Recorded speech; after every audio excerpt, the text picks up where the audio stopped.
It was SEC Media Day yesterday, which means there were quite a few quotes from players, coaches around the Southeastern Conference. We've got some Kentucky ones on the channel that we're sorting through individuals for. Certainly a lot of John Calipari news coming out of yesterday as well. But for now, we're going to talk some Malachi Moreno. And this was a quote that I saw on my timeline, courtesy of Tristan Ferris at Tristan Yuda on Twitter. Shout out to Tristan, doing great Kentucky coverage as always. But here's the quote from Mark Pope. Mark Pope says Malachi Moreno is shooting in the 80s percentage wise in live play practice. He's the biggest surprise of the summer and will get some key early season minutes until Jaden Quaintance returns to the court. Malachi Moreno, freshman, big time recruit. Fringe 5-star. I believe some services had him as a 5-star. Some had him as one of the highest ranked 4-stars. We like Malachi's game a lot. In fact, I've insinuated he could start game one. Doesn't sound like that's going to happen, but I like him more than Garrison. However, 80% in the 80s in live play practice. You were a college basketball player. You were a front court man. Can I call you a center? Is that a term that you're okay with? Yeah. You were a center. Mhm. When your coach says he's shooting in the 80s in practice about his center, his backup center, what does that mean? A couple things. One, you are just dunking the basketball. You are legit just dunking the basketball. Two, who the hell's guarding you? Why are you shooting 80%? I'm looking at the other guy like, do you know that like you haven't deterred Malachi at all? Can you get a hand? Can you wall up, son? Like, what are you doing? Why is my guy? I don't even know if I want my guy shooting 80% from the field. I'd be like, who's checking him? Somebody step up. Like, okay, 72, I can work with that. 80's insane. It's kind of insane when you put it that way. I didn't think of it that way. That's What did insane. And I've done it, Greg. I've reached it. Oh no, no. I need games with Kentucky, man. I can't do this. Everyone is shooting 97% from the field. Everyone has grown. Everyone has rehabbed like their goddamn Wolverine because he gets stabbed and his skin just grows back every time. Like, for the love of God, I need hoops. I I do can't do it too. anymore. I do too. I think we all share that sentiment. I will say there was another So we have reached a point where if Trent Noah misses two threes, I feel like everyone's got to come out and say, "What the hell?" That's not what the Noah told me. there was another we are an elite shooting team quote from Pope yesterday that I left off the list of topics for today. So you're welcome. But And the thing is, I believe this team is good, and I believe the players are good. But but damn, can we give it a rest somewhat? I need a player to step up and be like, I mean, coach is confident in us, but like, I think damn. this is just Mark Pope, though. And I think it's something we're going to experience every offseason. I think he is the ultimate. Here's a difference because Pat Kelsey also does this.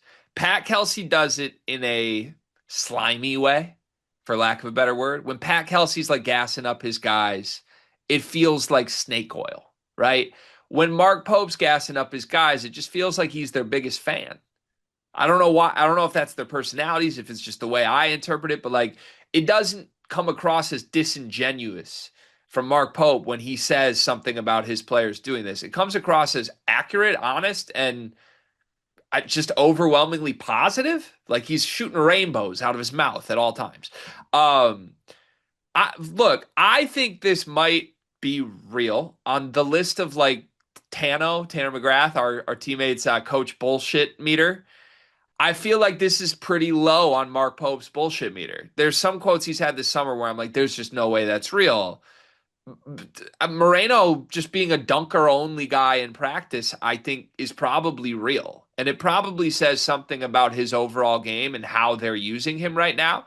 My guess would be, again, he said in live practice. So I'm assuming this is 5-on-5s.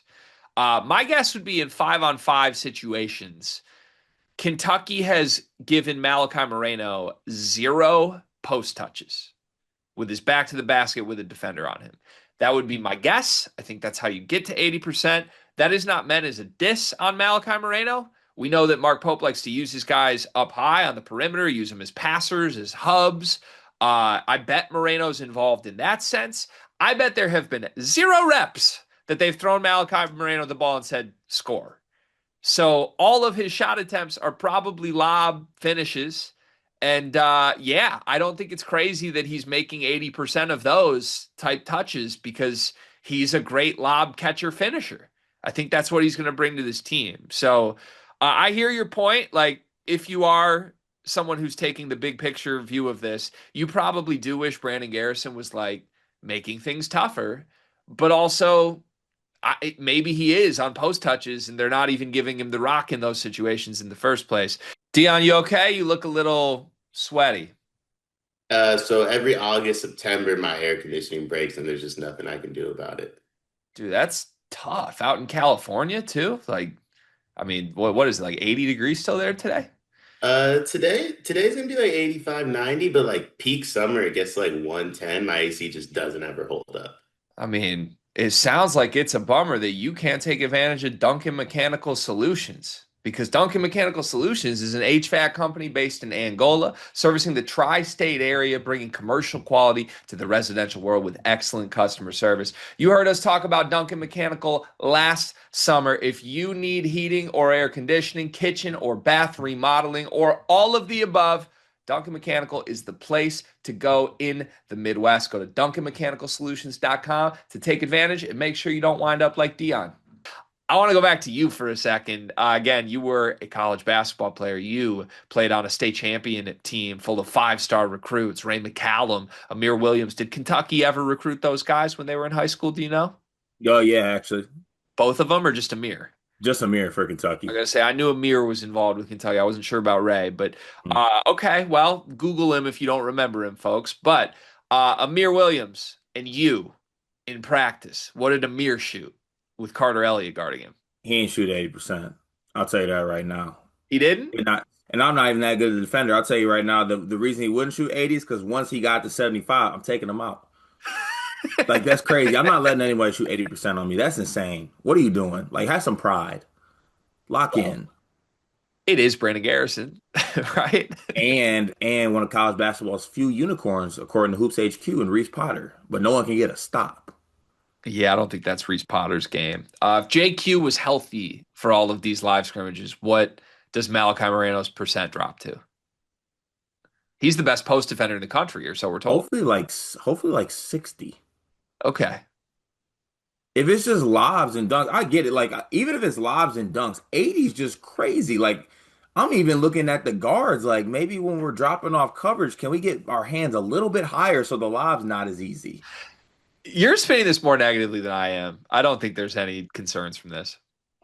DeAndre Jordan is one of the greatest lob threats of all time. And I'm pretty sure he's like the highest NBA field goal percentage of all time. And I think he's at like 69, 60, 71 maybe. 80 is crazy.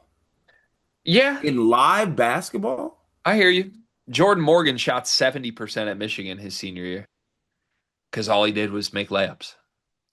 70's fine. I wouldn't have done anything. It's 80's where I draw the line. Okay, got it. Is there any world where this development means Malachi Moreno is just awesome and is going to be in a way bigger role than we expect? I would like that to be true. I I would like that to be true too, and I do believe that too. Like I think Malachi is the second most talented center on this team, and I think the gap is big between him and the third and fourth center, and him coming along, I think would do wonders and relieve some pressure on Kentucky to like even rush JQ back because I know he's, obviously healing like the Black Panther right now, but if given the ability, you would want to bring him along slow. And I think that, if Malachi is able to be at a maybe a better point than you thought he would be, which I think, he has the talent to do so. He was a McDonald's All-American for no reason.